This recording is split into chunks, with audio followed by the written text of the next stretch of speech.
Let's talk about the moments that catch us off guard, the ones that tighten our chest and make us feel small before we even understand what happened. You know the ones. Someone throws shade in a meeting, mocks your ideas, dismisses you, or makes a cruel comment and waits for your silence to be their victory. It's tempting to snap back, to meet disrespect with sharper words, to scorch the earth with something clever and cold. But here's the truth. Dignity doesn't live in retaliation. It lives in boundaries. So the next time someone comes at you with rudeness, try this. Pause, take a breath, look them straight in the eye and say, I don't accept being spoken to like that. That's not okay with me. That's it. Simple, clear, firm. You don't owe them a performance. You don't have to explain why it hurt or debate whether they meant it. You don't have to match their energy. You get to hold your ground. Here's what happens when you say something like that. You stop the cycle of shame. You put the mirror in front of them. You show them that their words don't define your worth, but your response defines your strength. And maybe they'll feel regret, maybe they won't, but you'll walk away with your power intact, knowing you chose courage over chaos. That's the kind of regret that sticks, the kind that whispers to them later, they didn't stoop to my level, they rose above it, maybe I need to look at myself. And that's how you change the room without shouting. We often think of boundaries as something rigid, harsh, like a wall we put up to keep people out. But that's not what true boundaries are about. Boundaries are not about shutting others out. They're about letting the right people in and showing everyone how to treat us with care, dignity, and respect. A wall says, stay away. A boundary says, this is where I end and you begin. It's the difference between self-protection rooted in fear and self-respect rooted in clarity. When someone is rude to you, disrespectful, demeaning, it can shake you, and in that moment, it might feel easier to shut down or lash out. But what if instead you chose to hold a boundary? What if you said, hey, I'm not okay with that. That tone doesn't work for me. I'm willing to have a conversation, but not like this. Those aren't ultimatums. They're declarations of worth. You're not punishing the other person, you're honoring yourself. You see, boundaries aren't a way to control someone else's behavior. They're a way to control how much access their behavior has to your well-being. They're a signal not just to others, but to yourself, that your time, your energy, your peace of mind, they matter. And here's the thing, people might not like your boundaries, especially if they benefited from you not having any. But that discomfort, it's not your burden to carry. You are not responsible for someone else's reaction to your self-respect. Boundaries are love in action, sometimes for others, always for yourself. So no, they're not walls. They're bridges. Bridges to healthier relationships, to clearer communication, to a life where you don't have to shrink, pretend, or absorb disrespect just to keep the peace. And once you start living like that, with clear, kind, unwavering boundaries, people learn that you are not someone to be taken lightly. You are someone who honors their worth out loud. And that's powerful. It's so easy to fall into the trap of believing that shame can somehow be a motivator, that if we feel bad enough about ourselves, we'll somehow change, grow, or improve. But here's the truth. Shame doesn't teach us anything valuable. It only paralyzes us, stifles our growth, and diminishes our sense of worth. Shame whispers, you are not enough. Shame tells you you've messed up so badly, there's no redemption for you. Shame isolates you, forcing you to hide parts of yourself that are beautiful, unique, and worthy of love. When you've been shamed, the focus is no longer on growth or learning, it's on survival. It's about protecting yourself from the pain of being judged, criticized, or belittled. And when you're in survival mode, you can't learn, you can't expand, and you definitely can't heal. Instead, you build walls around your heart and retreat into a place where you feel safe but not whole. The real danger of shame is that it convinces us that we are inherently broken, flawed, or unworthy of love and respect. It leads us to believe that our worth is conditional based on what we do, how we perform, or how we are seen by others. The result, we become obsessed with perfection, constantly chasing approval, always measuring ourselves against impossible standards. But here's the thing, no one is perfect, not a single person. We all make mistakes, we all fail, and we all have moments where we wish we had done things differently. But failure doesn't define us, our ability to rise from it does. Instead of shame, self-compassion is what truly teaches us. It's the gentle understanding that we are human, that mistakes are part of the journey, and that growth doesn't happen by tearing ourselves down, but by lifting ourselves up. Self-compassion is the teacher that shows us that imperfection doesn't diminish our worth, it deepens our humanity. So the next time you make a mistake or face criticism, whether it's from others or yourself, remember, shame isn't going to teach you anything. It won't lead you to better decisions, healthier habits, or stronger relationships. But self-compassion will. It will remind you that you are enough just as you are. It will encourage you to own your mistakes, learn from them, and grow into the person you are meant to be. Shame may try to convince you that you are broken, but self-compassion will show you that you are a work in progress, and that's something to celebrate, not fear. Does this resonate with what you're looking for? Would you like it tailored further in any specific direction?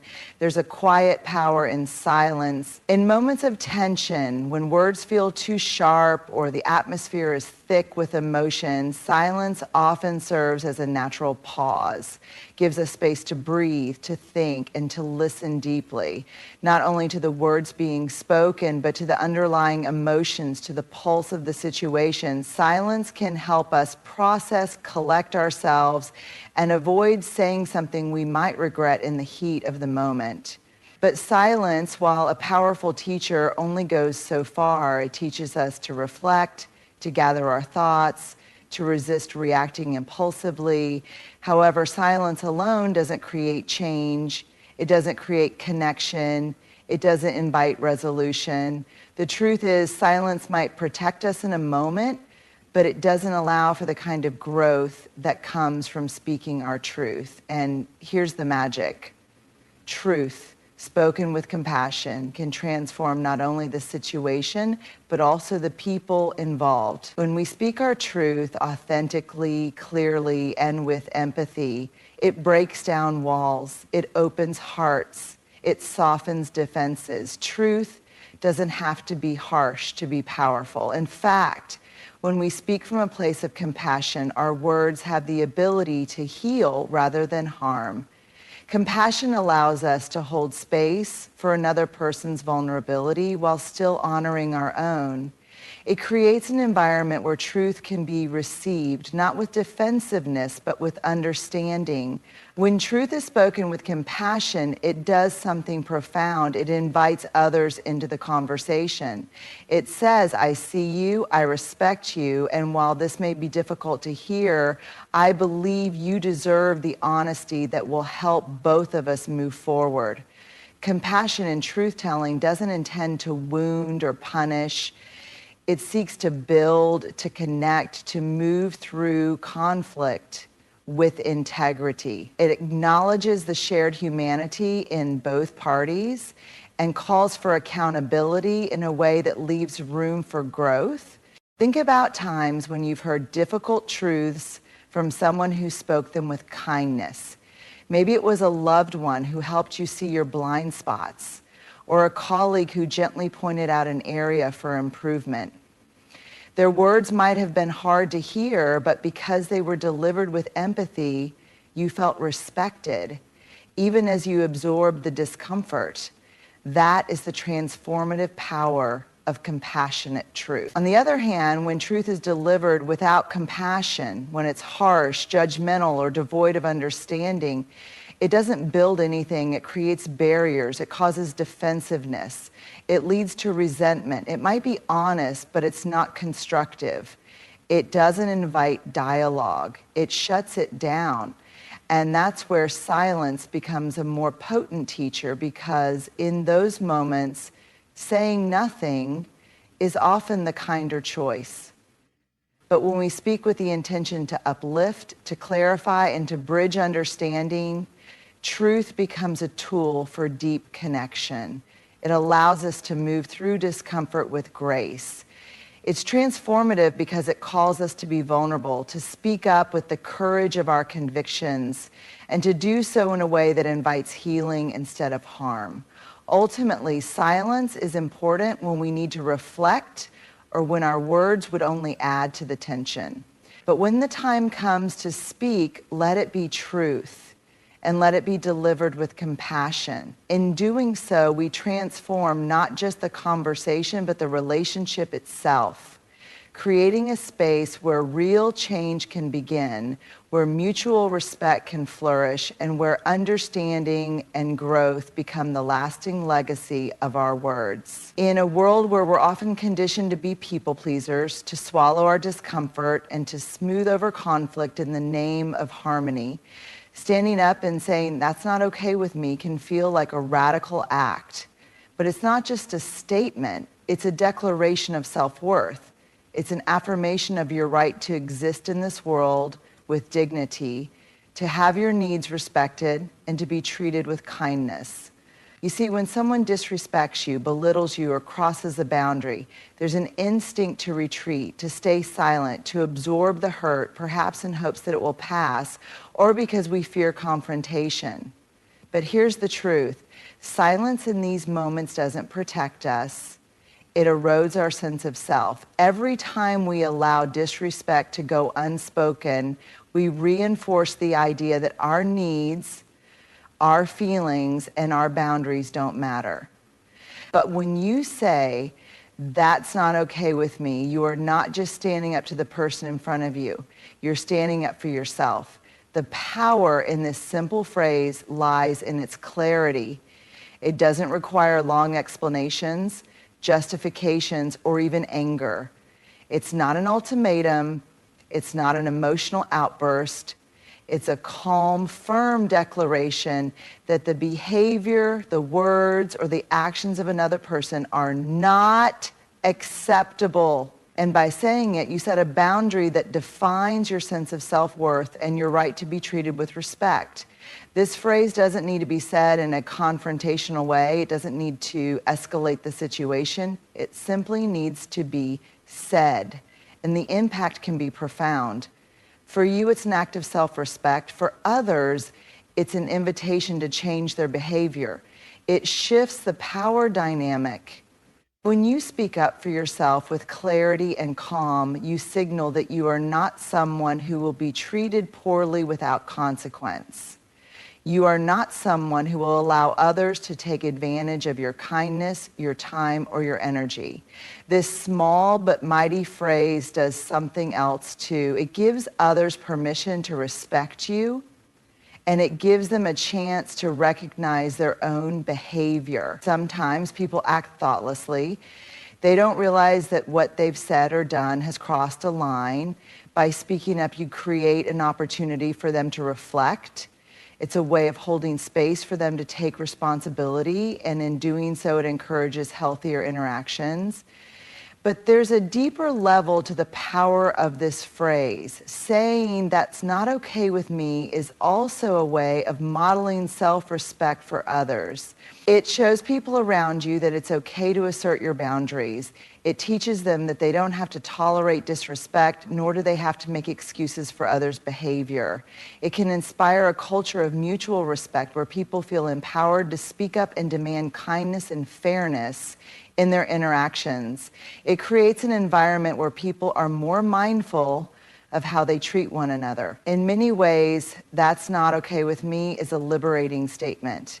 It frees you from the burden of accepting mistreatment It frees you from the toxic notion that to be kind means to allow others to walk all over you. It frees you to be who you truly are, authentic, honest, and worthy of love and respect. And in doing so, it gives others the opportunity to see you clearly, not as someone who can be manipulated or disrespected, but as someone who deserves the same kindness and dignity they themselves seek. So the next time someone oversteps, disrespects, or treats you poorly, remember, you don't need to defend yourself with long explanations. You don't need to apologize for asserting your worth. You simply need to say with kindness but firm resolve, "That's not okay with me." And in doing so, you'll have taken one of the most powerful steps in protecting your emotional well-being and standing tall in your truth. We all go through tough times, those moments where everything feels out of balance, when challenges seem overwhelming, and when life hands us difficulties that test our patience, our resolve, and sometimes even our belief in ourselves. And in those moments, it's easy to feel like life is working against us. It's easy to fall into the trap of seeing ourselves as victims, as people who are constantly being dealt a bad hand. But what if I told you that every single hard moment, every challenge, every struggle holds a deeper truth, one that we often miss in the chaos of the situation? Every hard moment is a mirror. Think about it. When something difficult happens, our initial response is often emotional. We react sometimes defensively, sometimes with anger or frustration or even fear. These emotions are normal. They are part of being human. But what if in those intense moments, we took a step back and saw the situation for what it truly is, an opportunity for self-reflection, a chance to look deeper at ourselves and ask questions like, how am I showing up in this moment? What is this situation trying to teach me? Where is my own responsibility in this? Hard moments hold a mirror up to our beliefs, our habits, and the ways we handle adversity. They show us who we are when we are pushed to the edge. Do we rise with grace, or do we crumble under pressure? Do we meet the situation with openness and curiosity, or do we retreat in fear and defensiveness? The way we react in difficult moments reveals so much about us, not just the parts of us that are refined and composed, but also the parts that are still growing, still healing, still learning. When we are faced with hardship, it can highlight our insecurities, our doubts, and the areas of ourselves we may not have fully accepted. For instance, a difficult conversation with a colleague might show us how easily we are triggered by criticism, revealing our need for validation. A personal setback, like a failure at work or a relationship challenge, might highlight our fear of rejection or our tendency to place unrealistic expectations on ourselves.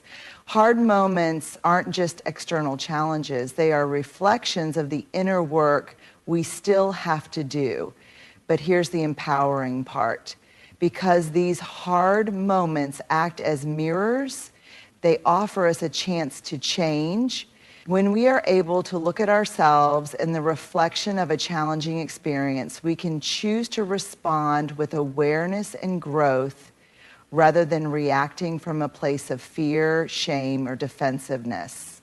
Each time we face a difficult situation and choose to pause, reflect, and understand ourselves better, we are given an opportunity to evolve. We learn to choose our responses, to break free from old patterns, and to cultivate a deeper sense of self-awareness and emotional intelligence. Think about the people you admire, those who have faced hardships with resilience, wisdom, and grace. They are not immune to life's challenges. In fact, they likely face many of the same difficulties as everyone else. What sets them apart is their ability to use hard moments as mirrors. Instead of getting lost in the storm of their emotions, they stand still long enough to ask themselves, What is this trying to show me? And in that stillness, they find the wisdom to act with intention.